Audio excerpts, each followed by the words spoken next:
championship run was not without its challenges. Theater in Chicago. Baron von Raschke and his family moved over from Germany when he was 15 years old. Attended the University of Nebraska. Great Greco-Roman wrestler. And now, big match here for the World Heavyweight Championship. All Germany is watching this one, as is America. This was a memorable match for me. I think this was my first time to wrestling. I didn't realize the strength he had in his legs. And the strength he had in his hands. And good forearm. Whoa! That one rocked him. Yeah. Oh, look at that look on that face. That was a good shot. Well, I know he was trying to, had me draped over the ropes and putting a lot of pressure on. And when he grabs you around the neck with those hands, you don't care if he's choking or he's just putting pressure on you. So. Well, this was early in the match. He hit you with the forearm. You caught him with the fist, and obviously the referee did give you a warning there. Well, right here, normally most athletes, most professional wrestlers, when you get them in this hold, they're going to give up. This is the Indian deathlock or a form of the figure four grapevine. Right. I had the pressure on them very, very good. Again, but his legs, again, were supple also. But he just had a supple body. I never had wrestled anybody that loose. Well, he came to you, didn't he, to be trained when he came out of college? Well, he didn't. The coach at the University of Nebraska called me. He said, "Hey, I got a big guy down here. He's third in the world in Greco-Roman wrestling, and he was that's a Big 8 conference, I think, down there, and he was champion down there with that. And he had, I think he had won the NCAA one time and national AAU. And he said, well, he's a little different." Now, didn't you train him for a short time, but he didn't like the training, and he went up and trained in Montreal with... Under the one and only Mad Dog Vachon. And he came back with an attitude very similar to Vachon's. And Mad Dog's was, it was all out, win at any cost. And here, Baron von Raschke... With his suppleness, he got out of it. And he had tremendous strength in those hands, and that's why he used that claw hold. I remember one time watching him grab a big apple and just grab that apple and crush it. Squeeze it right into apple juice. Yeah, I thought my head was going to be an apple there for a while, and some of those times he got there, and here he goes now with it. And excruciating pain. He pushed basically on the temples. But once he got that locked in on the temples, it was almost impossible to get out of. Yeah, it really was. I don't know. And here, Baron von Raschke with his famous claw hold, and he had a tremendous grip and really large hands and wrists.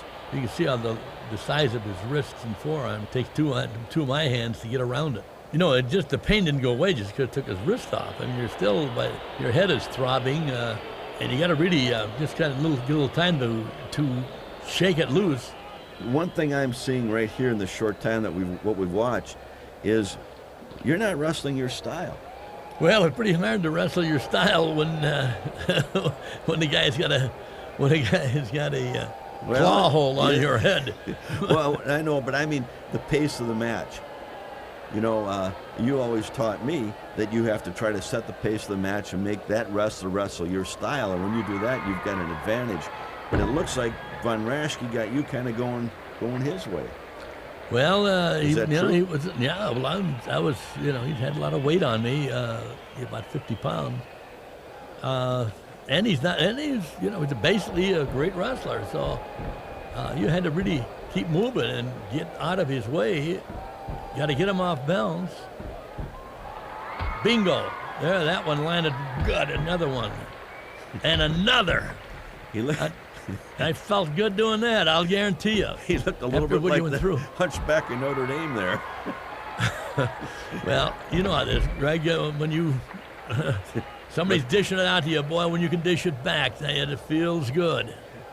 It's funny, some movie producer didn't grab him and put him in the movies. He's got that look. Yeah, there. Now there you're trying to, okay, that's This is what I'm trying to do now, of course, is to rattle his brains here a little bit. Going for a pinhold there. And, it was hard to pin him, Greg. As you remember, you get a full, a half Nelson. It was hard to keep his shoulders on the mat. Yeah, there's three guys in the ring. They're all bald. The referee's pretty colorful. Oh yeah. Bell-bottom pants. They were in style in that era. Did you? You didn't wear a pair like that to the matches, did you? No, I never had bell-bottom. Of all the guys I wrestled, he was the hardest to hold to pin. And he had that grip. I mean, no matter where he grabbed you, I mean, here he's got you on the shoulder, and he just locks in.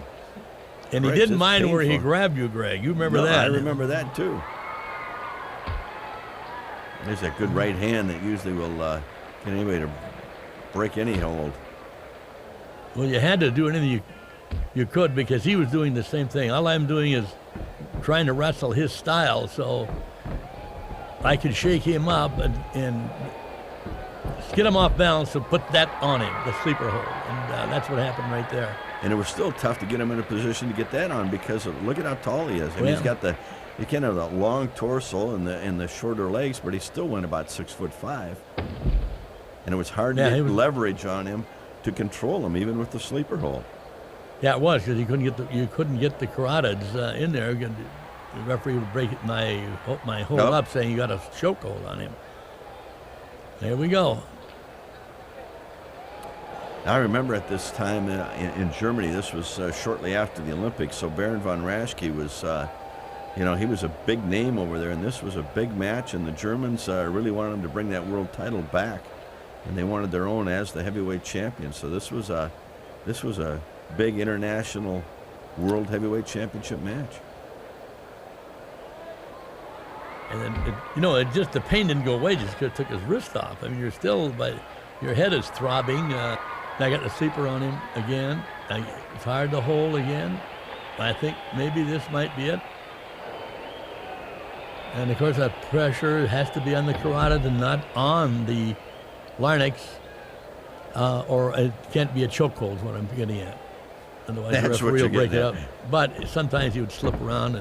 Now, he went for a drop kick, and he kind of fell out of the way, and here he comes again. He's back on the attack. I mean, he was aggressive. You know what? And the guy, he doesn't look like he's in real great shape, but he could go forever when he got in that ring. I mean, you just could not wear him out. There's a backbreaker. Yeah, he made a mistake there. He pulled you out. He had you down. Well, I'd get that left. He wanted to dish out some more punishment. Looks like he wants to go for a back suplex. I got him. He kicked off those ropes. Looked like he took a shot on the back of the head when he hit that mat. Probably stunned him. It stunned him obviously long enough for you to get the 3 count, but he's up and moving and you're down. And it was exactly the easiest thing in the world. Well, there you have it. Still heavyweight champion of the world, the AWA World Heavyweight Champion, Verne Gagne, successfully defending his title against Baron von Raschke. The AWA regularly sold out arenas and auditoriums. The instrument used to make it an incredible success was All-Star Wrestling. The AWA syndicated program reached more than 100